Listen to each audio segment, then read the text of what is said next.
Hello. Do you wonder what happens after we die? Where do we go? Does heaven and hell exist? Or everything just ends with death? Then I have good news for you. Our consciousness is immortal because it does not occupy space nor time. Let me explain. For the conscious to exist, it has to feel something. While our physical body is alive, our conscious feels its feelings, like hunger, thirst, pleasure, pain, etc. Once our body dies, our consciousness can no longer receive feelings from it. So what happens next? Let's investigate. When a woman is pregnant, the mother feels her baby's feeling, like when the baby is happy, sad, etc. This means that the conscious can receive feelings not only from the physical body, but also from another consciousness. We know that God is the common consciousness. So if our consciousness connects with God, it will receive feelings from that common consciousness and continue to exist even without the physical body. Good news, right? Not so fast. There is one major moment. The common consciousness is a two-way street, meaning that what one consciousness is feeling, all the others feel it too. In this situation, if your conscious will emotionally hurt the other consciousness that is also connected to God, then all the connected consciousnesses will feel the pain of the hurt one, including you and most importantly God.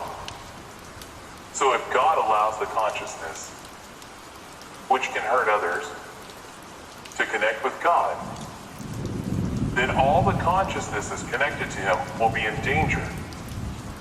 Consequently, God will not allow this to happen. So what happens to the conscious that has refused to connect with God? There is another common consciousness that lets these conscious connect with Him. Moreover, He wants to connect to Him as many as possible in order to increase the feeling of existence. This common consciousness is what we call the devil or Satan. So, after the physical body is dead and can no longer sustain the consciousness, a consciousness that can hurt others connects with the devil's common consciousness. We will talk about the devil in more detail in our following videos, but for now, let's explain in general what happens when your consciousness is connected to the common consciousness of God or the devil. Let's start with God. As the Bible teaches us, God exists in the Holy Spirit and He bestows it. The Holy Spirit is acknowledged or felt by consciousness as pleasure. So the consciousness connected to the common consciousness of God exists in pleasure for eternity. Now let's talk about the other, the devil's common consciousness. As the Bible teaches us, the devil was thrown out of heaven. It means that he is restricted from receiving the Holy Spirit.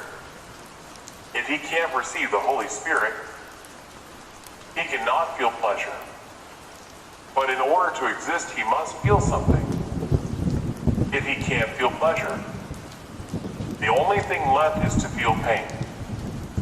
So if your consciousness is connected to the common consciousness of the devil, it will exist in pain for eternity.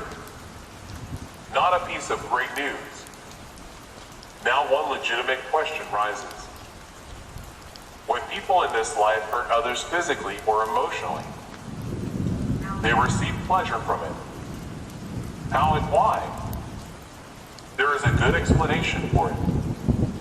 While we are still here, on the earth, we are bestowed the Holy Spirit from God.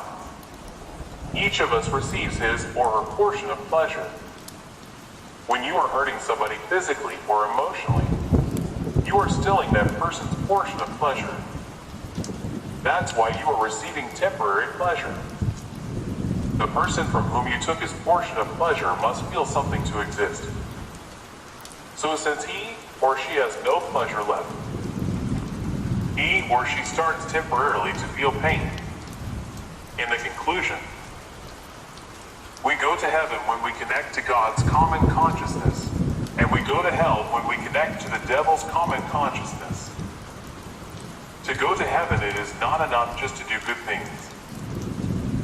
We must be good people in order to not be able to hurt the other person consciousness when such opportunity arises.